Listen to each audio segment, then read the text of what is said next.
So I've been playing Condemned Criminal Origins.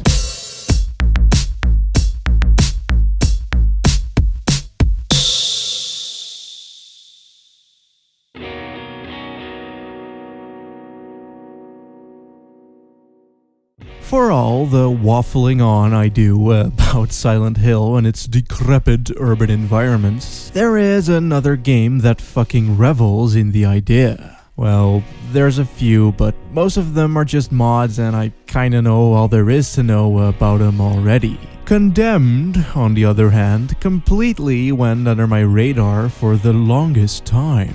And I blame the Xbox 360 for not being in my possession. I almost bought one once as my rosy cheeks pressed up against the window of a video game store, but then this loud screeching voice came out of a tiny little headset positioned by its side.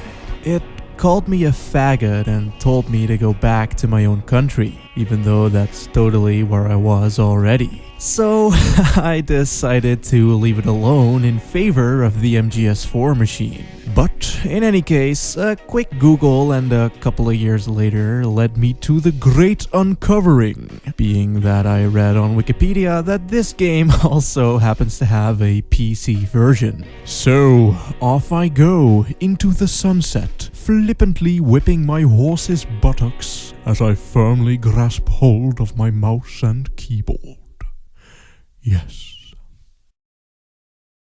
The story of Contempt Criminal Orgies stars this guy and his very unflattering face. His name is Ethan Thomas, and he's a forensics policeman person sent to do his job at a supposed crime scene. And after fingering some mannequins, he gets bum-rushed by a bunch of dudes, and then a viral outbreak or something happens, he kinda loses his mind, and then the fun truly begins. And that's quite literally it. The story, the characters, the writing, and just the overallness of it all are all rather lacking in more than one way. I do feel like I should have more to say about it, but there isn't really a whole lot left to say. It doesn't intervene much, nor does it make for a very good motivation at all, and hey, what's that over yonder horizon? Is that gameplay I see? Oh my, horsey, let's go.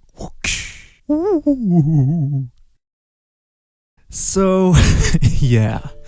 If you know anything about condensed criminal organs, then it's probably that the combat is supposed to be like the best thing ever, or something along those lines. And, yeah, it's pretty alright. It's fairly visceral, there's a large amount of weapons, and the AI seems sort of responsive almost maybe sometimes. However, despite all of the skull-fucking and bone-crushing, it is still a survival horror game at its core. Which means that most doors, if not all, are locked, shit's relatively low budget and kinda awkward, and you spend quite some time backtracking looking for stuff just to be able to progress. Although, there aren't really any puzzles. The only thing that kinda represents these are the slight bits of crime scene investigating. You see, this is a game about Ethan looking for a serial killer. So he travels through a variety of locations, aka levels, and does some really awkward animation during the cutscenes that take place in between. Every level is more or less the same in that you walk around looking for clues that lead to the killer man and beat up an assortment of dudes along the way. The forensic stuff though, while fairly interesting on paper, doesn't really do much for the game overall. How it works is that every once in a while this little dinky will pop up in the right hand corner of the screen telling you to whip out your tool. And once you do, you either need to take a picture or fondle some fingerprints with a UV light and, well, you just kinda do whatever it is they tell you to do. So despite the wide variety of forensic tools, all you really do is just click mouse button whenever you're told to. And I don't know. Maybe it's just that I'm seeing a lot of missing potential here, but it felt very lackluster to me. It could have been a great way to forward the story in interesting and interactive ways while also giving the game some variety. And holy shit, does this game need some fucking variety. Thing is that the game is very, very repetitive. The systems that they have in place are actually pretty good, and I will get into the how and why later, but both visually and from a gameplay standpoint, the game remains pretty much the same throughout. Seriously, the way you play the game early on is just like how you play it near the end. It doesn't really evolve much or increase in difficulty, and the fact that the story doesn't give much of a motivation at all certainly doesn't help either. And while this isn't necessarily a bad thing or a huge detriment in any kind of way, it did make me feel inclined to play it in shorter bursts. Which, as far as horror goes, is both a good and a bad thing. It's good in the sense that it keeps you from getting used to the oppressiveness, and thus it won't lose its effect.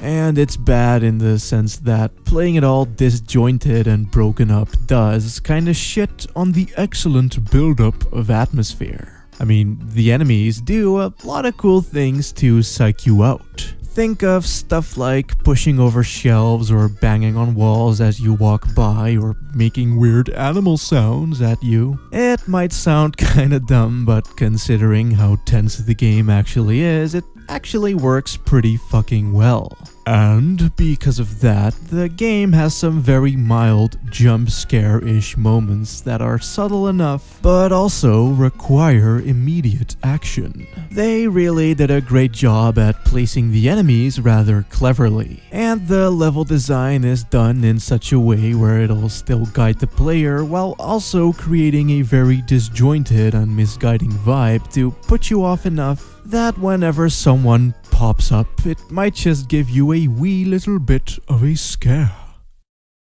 Anyway, in terms of combat, all weapons fight very differently. Some hit very hard and have a lot of knockback but tend to be kinda slow. Some do a lot of damage but are very easily blockable, that sort of thing. It has a weapon for every playstyle, whether it be brute force or slightly more methodical dodging and parrying. I'm sure you'll find your favorite at some point. Mine was definitely the paper cutter.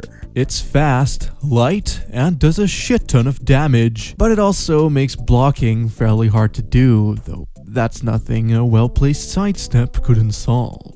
Either way, the combat is pretty fucking cool, especially when you take Ethan's somewhat legendary kicking skills into consideration. You see, Ethan somehow has the ability to more or less fling his foot around at anything despite looking like a middle-aged ogre. He's a pretty limber motherfucker, and thus he uses it liberally. Need to open a cabinet? Kick it. Need to reach something from the top shelf? Kick it. When someone asks, "Can you kick it?" Ethan says, "Yes. Yes, I can." It's pretty great and quite funny in and of itself. Not to mention how satisfying it is to kick enemies after you've taken them out, especially the ones that scare the living fucking shit out of you. Still though, I hesitate to call the combat deep, as you don't really have any combos or learn any new abilities or anything like that. It's really just a game about dodging and cleverly placing your attacks. Though it doesn't really punish you for not doing that if you just want to brute force your way through and live off of health pickups. And there are plenty of those around.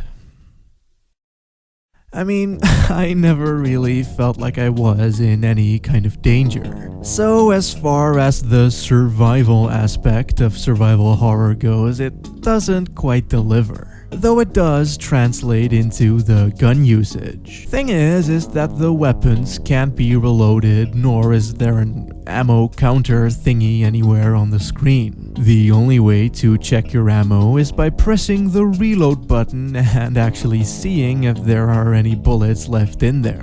So while a gun is infinitely more powerful than any of the melee weapons, taking one along is quite the gamble. And because of that, I more often than not decided not to bother picking up anything with less than 3 bullets, which is about 80% of all the guns in the entire game. However, with the ability to take guns from your enemies as you temporarily stun them, I can imagine that a skilled player could probably attempt a gun run of some kind, though that's not really for me to try. But it is cool how they thought about the enemy placements and item locations in that sense, which, as I said, also complements the scariness as well.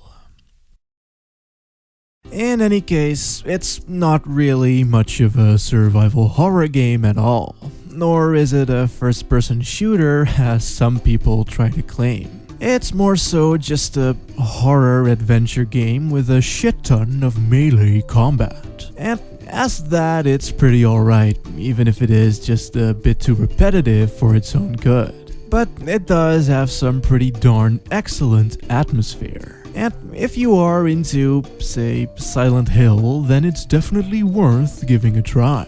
I did find it a little bit hard to get into at first, but after the plot got going ever so slightly, despite not having any real actual characters, and once I got the hang of blocking and dodging properly, I actually had a pretty good time with it. It's really the type of game that'll appeal to horror fans and horror fans alone, though I don't think it really tried to achieve anything more than that. So, yeah. Joke.